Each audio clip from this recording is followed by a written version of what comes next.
In today's show, Deandre Ayton remains the Blazers' brightest spot.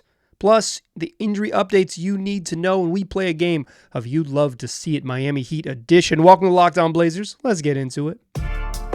You are Locked On Trailblazers, your daily Portland Trailblazers podcast. Part of the Locked On Podcast Network, your team every day. What's up, world? It's your past first point guard and Trailblazers reporter, Mike Richmond. You're listening to another episode of Locked On Blazers, part of the Locked On Podcast Network, available wherever you get podcasts and also on YouTube. Thanks for making this show your first listen, coming at you each and every weekday, Monday through Friday. So make it a part of your daily routine. Make it your first listen. Tell your friends to do the same. As Locked On Blazers, your team every day. A little bit of housekeeping before we get into it. Actually, let's talk about what we're getting into, and I'll do the housekeeping. Deandre Ayton continues to be a bright spot for the Blazers.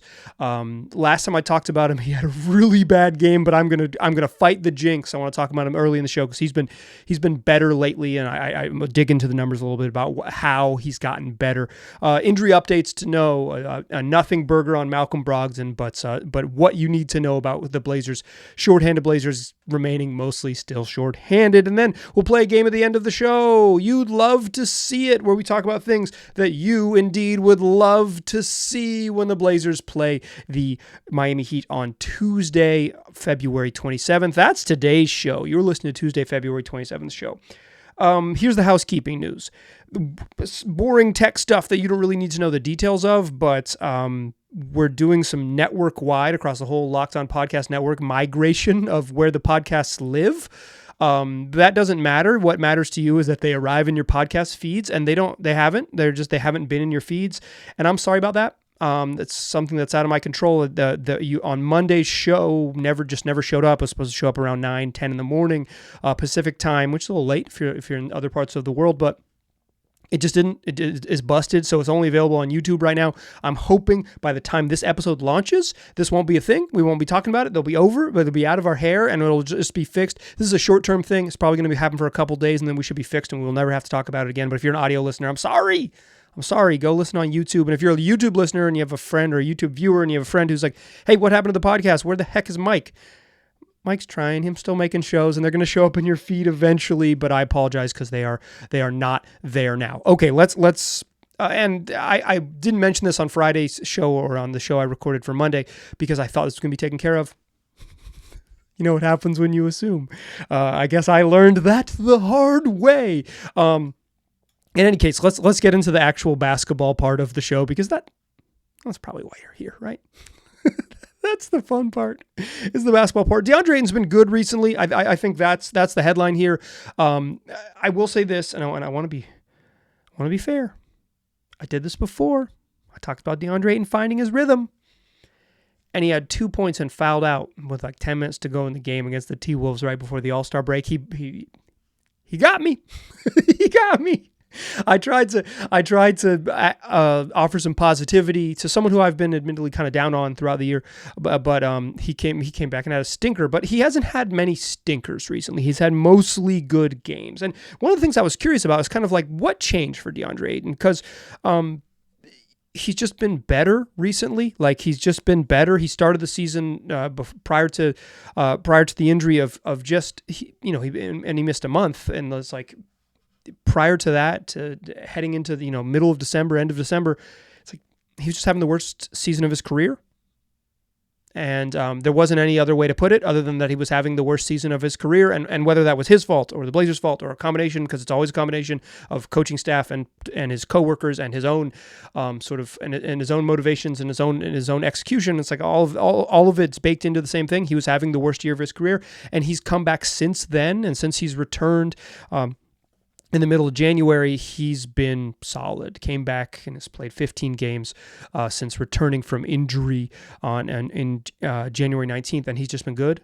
And so I was like, hey, he's had some. It took him 3 games to kind of get going, and then I talked about him on the podcast, and he had an awful game. But like for the most part, he's been solid. And one of the things I was curious about is like, what are they doing to get him going? So I was looking at where he's shooting from, how he's shooting, kind of diving deeper into sort of the granular stats. And the real truth is that he's just making more shots. Sometimes someone like me doesn't want it to be that simple. I want to be able to be like, well, now here's what they're doing, and it's opened up the world for Deandre Ayton. Like, that's the nerd in me that wants to get excited about that, but sometimes it's not really. It's not that. Like, you kind of just gotta accept what it is. The shots are going in. That's what's changed. His usage rate is pre-injury 16.7%. His usage rate post-injury 16.9%. He's basically getting the same number of possessions to soak up. Usage rate is possessions you finish either with a shot or a turnover, or a trip to the free throw line. But like it's not like he's just like his sort of like actions are a lot heavier, right? It's not like he's just shooting a bunch more and getting a lot of chances to sort of play through them. They have, anecdotally, they've played through him more, but it doesn't show up in sort of the raw usage rate stuff. What's changed is that he's making shots. Post injury, he's he's kind of just like a below average efficiency for a big man, but prior to that, he was like truly, truly bad. And the real difference is shot making. 55% effective field goal percentage before he got hurt. Then he comes back from injury and he's shooting 60% effective field goal percentage. That's just as simple it is. His attempts at the rim, almost identical. Still hasn't attempted a three all year. It's kind of driving me nuts. Maybe he'll shoot one, but I guess him and the coaching staff are cool with how it works. He certainly doesn't. It's not going to. And like at some point, kind of just got to let dudes cook how they want. He shoots mid-range jumpers. He does all of his damage between 4 and 18 feet. That is where he's living. I wish he did more at the rim. He's incredible around the rim. His finishing is really, really solid. Like he's an elite finisher when he gets there. He just doesn't get a lot of opportunity. The frequency is low. Where he does his damage, and it's about as high as frequency and as high as accuracy as you're going to see in the league, is just in that mid-range area, that 4 to 18 feet, 4 to 20 feet range. And he's making shots. I think like the numbers, maybe I was looking for them to be tell a deeper story or whatever it might be. But I think the real truth is that the Blazers have kind of found a better rhythm with him. DA needs a little bit of time. I think he wants to catch it in the middle of the floor, right? He wants to catch it right around the foul line, and he wants to jab, and he wants to shoot, and he wants to he's had a couple this week where he's like gone behind the back on the catch because he is like a very skilled big guy, but he needs a little bit of space and, more importantly, a little bit of time to operate because he wants to jab and then take a jumper, or he wants to stare you down and say. Kind of find his rhythm and play on his time. And I think early in the year, he never found that rhythm. And then things were getting crowded, and the Blazers have done a better job of kind of like getting him a chance to attack. And I think DeAndre's kind of found that rhythm. And I think, honest to goodness, the real secret to Deandre Ayton playing better over the last 15 games after a pretty rocky start to the season is that he's making shots. Sometimes it's that simple. It is indeed a make or miss league for nearly every player, and it's really that for DeAndre. I've said it before and I'll say it again here. Like, what he does shows up in the box score.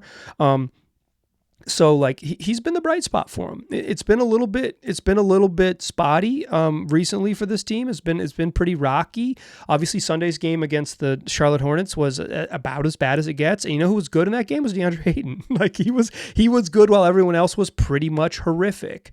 And he has a chance against Miami to have 3 straight games in the 20s for the first time all season long. He hasn't scored 20 plus in 3 straight games all year. This is his opportunity to do so. He's been the bright spot.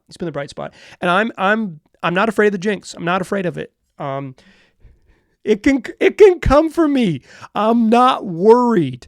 Last time I talked about it, I said he was finding his rhythm, and you could obviously see it. He decided to be not good. So I'm just going to go out and on a limb and say that DeAndre Ayton's going to have a third good game. He's going to score 20 points for this in 3 consecutive games for the first time all season, and he's going to do it by operating in his office. Somewhere between 4 feet and 20 feet from the rim, making jumpers, taking his time on those jumpers, jab stepping and shooting them. Dude's really skilled.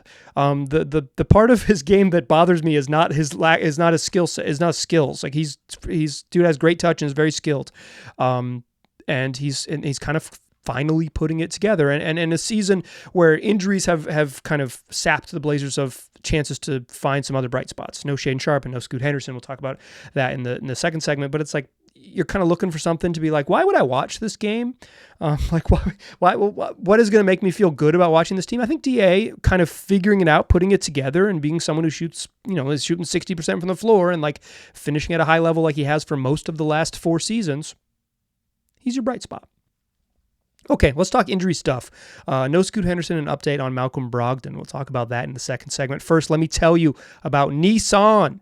Our good friends over at Nissan want to know if you're the type of driver that likes to push things a little further.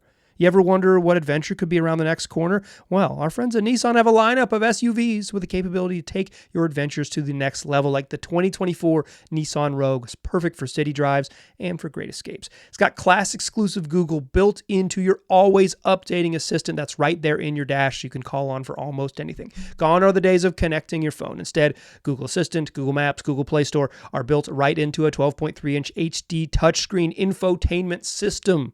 It lives there. It knows where you want to go, and it's always updating to be more helpful all the time. The 2024 Nissan Rogue is a perfect midsize crossover for your next adventure. How about the 2024 Nissan Armada? It's going to change what you expect from a full-size SUV. Picture a rugged 4x4 that can seat up to 8 with best-in-class luxury and style. Tow bigger, explore further in the 2024 Armada. Take the Nissan Rogue, the Nissan Pathfinder, or the Nissan Armada and go find your next big adventure. Shop NissanUSA.com. All right. DA is the bright spot. Now I mentioned it's kind of getting a little dark out here for the Blazers. Part of that is just the injury report. It's got too many names on it. It's going to have Scoot Henderson's name on it for at least one more night. He has been officially ruled out for Tuesday's meeting with the Miami Heat as he continues to work his way back from an abductor strain. He played in, very briefly, played like 11 minutes at All-Star Weekend. He looked fine, comes back and probably just ramping up, tweaked his groin, and he'll miss the first 3 games coming out of the break. It stinks because he's like the reason to watch this team, is because he's what's next. And without Shaedon Sharpe, and Scoot was going to be the guy that he was going to be the appointment TV for the remainder of the season. He's not going to play on Tuesday, unfortunately, which is just like legitimately just a bummer. I don't think we need to get too deep into it. It's just, you want him to play, and he's not going to play.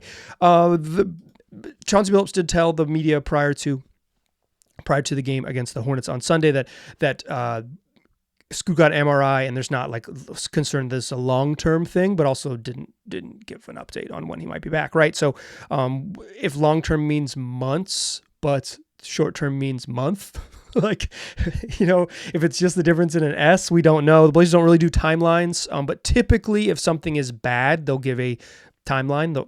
They'll send out a PDF.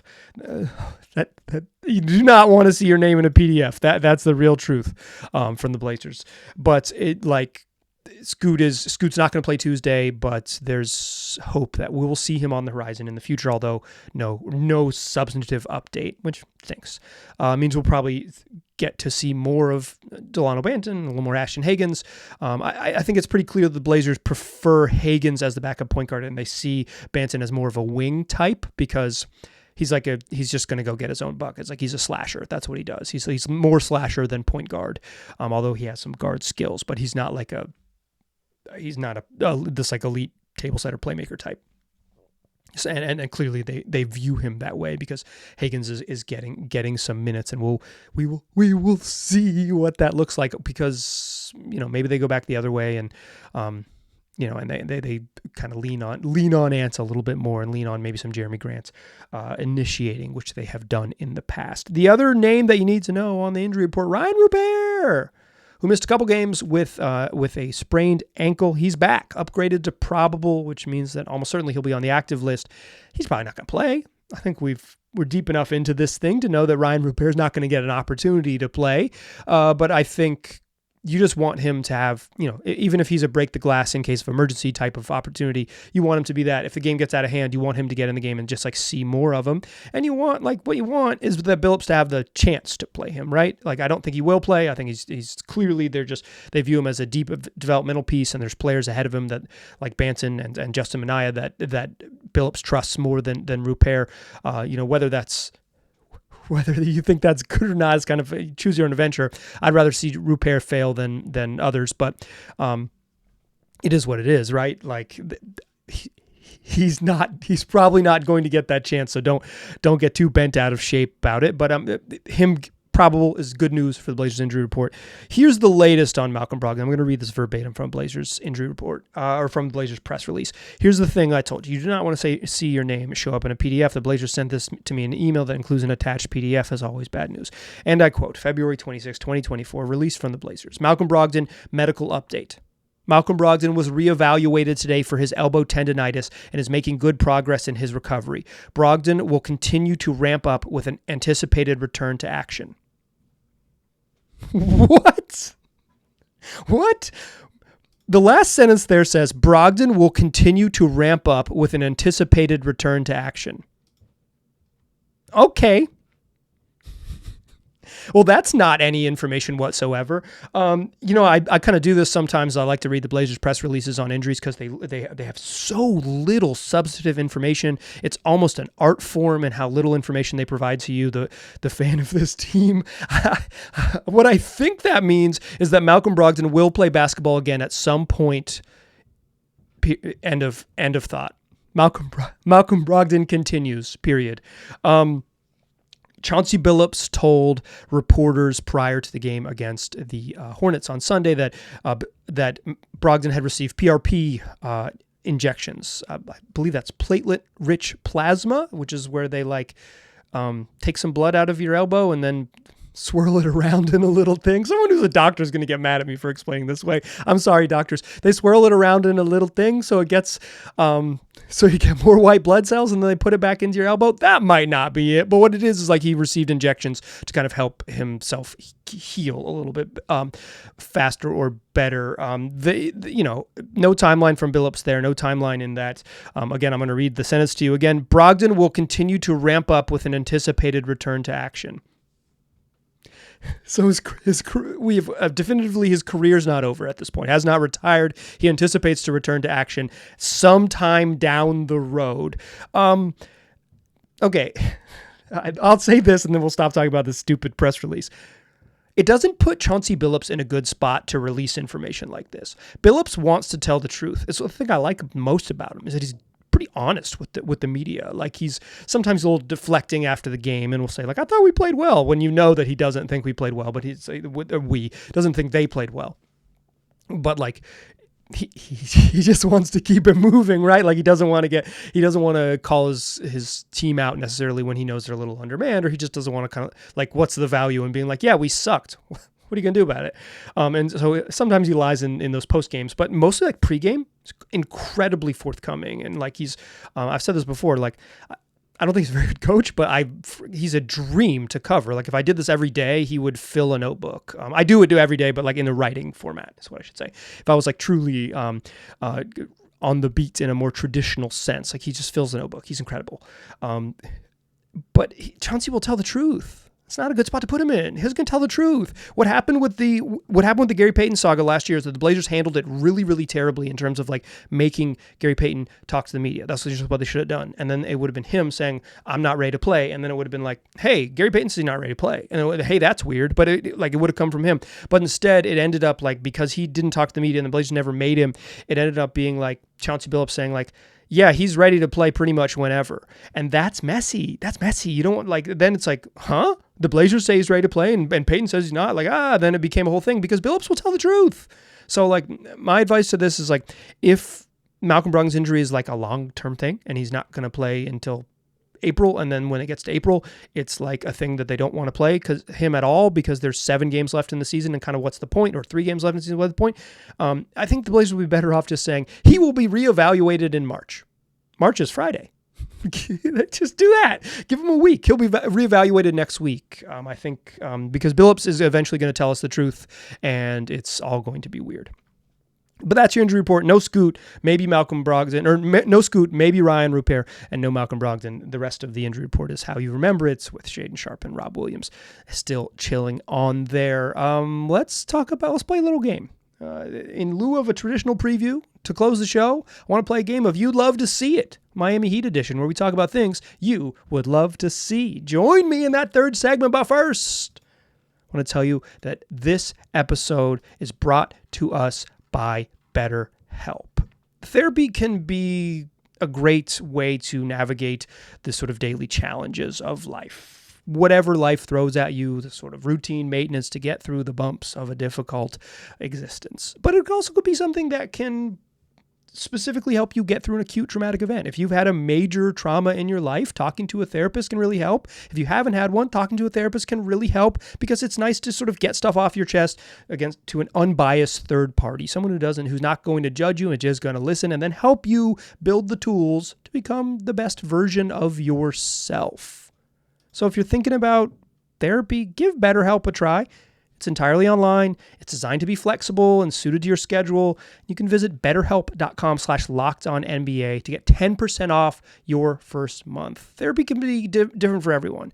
And whatever your problems might be, big or small, it's important to get things off your chest. So visit that website, betterhelp.com/lockedonnba, and get 10% off your first month. That's BetterHelp, HELP.com/lockedonnba. Still a pass first point guard. I'm still Mike Richmond, and you are still listening to Locked On Blazers. Sometimes we do a straight up traditional preview on this show where I'm just like, the Miami Heat are blah, blah, blah, blah, blah, blah. Here's what I'll tell you. The Miami Heat are kind of rolling in February. They're kind of rolling. Their defense is number 2 in the league in February. They're just good again. Their offense is still not very good, although it's been really good post All-Star break, but that's not many games. But the defense is rolling again. They're good. They're one of the hottest teams in the league. They're good again, unfortunately. Depending on some injury stuff, they're playing, as I'm recording this, I was literally just watching before I hit record the second half of their game against the Kings. No Tyler Hero, no Terry Rozier in that one. Jimmy Butler out with serving the suspension from a fracas he got into. But they always seem to get Hayward Highsmith and to play well, and when they need him, and Jaime Jaquez is a really good rookie, and they're good, right? But instead of focusing too much more on them, that's what's about the Heat. This is about things you'd love to see from the Blazers. I think we're at the point in this season when talking about, I think we've been at the point. I really haven't talked about this all year, but to be clear, I think we're at the point in the season when talking about here's what they need to do to win is kind of some of your friends are rooting for the Blazers to lose. Some of your friends are counting ping pong balls, personally, I think it's a little bit, it rubs me the wrong way to say I can't wait for my favorite basketball team to lose. I think that's a weird way to be a fan, but the NBA has incentivized you to do that, and the Blazers have conditioned you to do that over the last 2 seasons. So go for it. So I don't necessarily want to talk about the keys to the Blazers winning, but I do want to focus on something that I mentioned coming out of the All-Star break as one of the 3 most important things I was going to watch. Scoot and Ant and Scoot, Deandre Ayton's consistency. We talked about D at the top of the show. And then the Blazers' quartet of wings, differentiating and separating themselves. Those gentlemen just haven't been very good recently. Toumani Camaro's probably been the best of the 4. He had 2 pretty solid games against Minnesota, followed by some quiet ones against Denver. He had 6 and 6 against Denver, and they went scoreless against the Hornets. The Blazers scored 80 points. There weren't a lot of points to go around. They weren't scoring many points. So when you go 10 minutes and 53 seconds of game time without scoring any points, Toumani Camaro was involved, so there weren't a lot of points to be had, but scoreless against Charlotte. But I think he's been the best of them, and he's kind of moved back into the starting lineup and has won that job or been rewarded that job from Jabari Walker for whatever reason. I thought it was a matchup thing, but it's clearly Billups just decided to go back in that direction. Maybe he thinks he gets the most out of his players that way. I thought they kind of figured something out with Jabari Walker in the starting lineup, and then they went away from it. But whatever. It's a small deal. It was more surprising than I think infuriating or whatever. But Tumani, of the four, of the Tumani Kamara, Chris Murray, Jabari Walker, Matisse Thybulle quartet, he's been the most consistent recently over the last handful of games. Jabari Walker just has stopped. He had a big double with 17 and 11, and then those last 5 games, 6 points, 4 points, 8 points, 2 points, 6 points. Like, hasn't gotten back into double figures. Has dropped out of the starting lineup the last handful of games. Yeah, like Jabari is struggling to shoot this year, and I think the struggling to shoot means sometimes he passes up shots he should take. When he passes up shots he should take, he sometimes dribbles into trouble because it's like, if you don't take that three, like the modern NBA just needs you to shoot threes. Three-pointer kind of bastardized the game a little bit because like every single player is supposed to launch from three. Sure, I totally accept that, but like, it's how it works for now, and particularly for guys who play forward. Like if you're a spacer, an off-ball guy, if you're not setting a screen, you kind of need to space to the three-point line and be ready to shoot. It's how the league works for right now. And Jabari, and he hasn't connected on threes, and now he's kind of passing up some shots, and I think that's a little troubling. Because sometimes he'll pass up shots, like I said, and just dribble into a bad spot. Like, okay, I'm going to attack this closeout. When he attacks the closeout, he doesn't, he has that little shuffle step Euro that he does, but sometimes guys sit on it, and it's not like this crazy explosive move. It's like a nice little shifty cut move that he has, and it's just sometimes he gets himself into more challenging situations than if he just shoot it, dog. Just shoot it. He is shooting like 25% from three in 2024, so I understand why he's not. You miss 75% of them, you're going to take less, but they need him to get going. So something you'd love to see. Tumani Kamara get back on track. Jabari Walker get back on track. This is a general you'd love to see it. Let's go Chris Murray next. Murray has started the last 2 games. I kind of like him in the starting lineup as a theoretical idea. I like the idea of starting Anthony Simons next to the wings. Play him next to big players. Don't play him next to guards. I don't really have that many healthy guards right now, but like play him next to the wings. I like the Chris and Tumani and Jeremy and Deandre Ayton. Like, I like Ant with size, right? Like, I think that's an intriguing idea. Some of it is that the lack of shooting is a problem, and the defense hasn't been able to carry them, right, for the lack of shooting. And Ant has had, it's just really bad against the Hornets. But Murray in that starting group, in that starting last 2 games, 0 for 4 from 3 in back-to-back games, 0 for 8, but 0 for 4 and 0 for 4 against Denver and Charlotte. Some of them are wide open. And I think that's what concerns me with Murray, is that he was, he played 3 years in college, and he came into the league at 23. He's supposed to be a little further along. Didn't shoot great his final year in college. Like, he shot 7 threes a game at under 34%. But like, he was in theory, he was going to be like capable of being an NBA shooter. And he's not like he's like 19 or hasn't played a ton of, he played 3 years of college basketball. He was like the featured player on a good Iowa team his final year in college. Like, I expected him to be a little further along, and the misses that he's had on like truly unguarded, like practice level threes, they're troublesome. In the grand scheme, if he figures it out, I probably won't remember a couple games in February of his rookie season when he shot bricks. I mean, I might, because I'm a freak, but like, I won't bring it up. But like, he just struggled a little bit. They needed him to make some shots, not anything crazy. They need him, but like, when you get unguarded threes, to make like 45% of them, right? If you're taking like truly like daring him to shoot type threes, you need to make like 45% of them on like practice level 3-pointers in the league. And I don't think I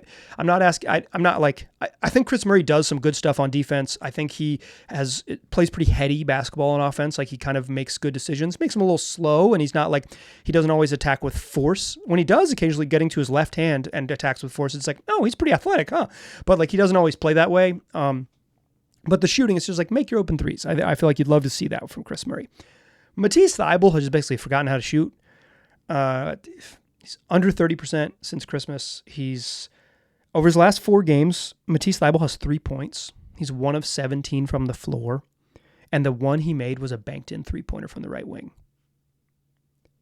He's in a rut. He's in a real rut right now. So what you'd love to see, it's like I'm kind of like beating you over the head with like the dudes on this team stink, which is like not. I mean, I guess it's my intention to be honest or whatever.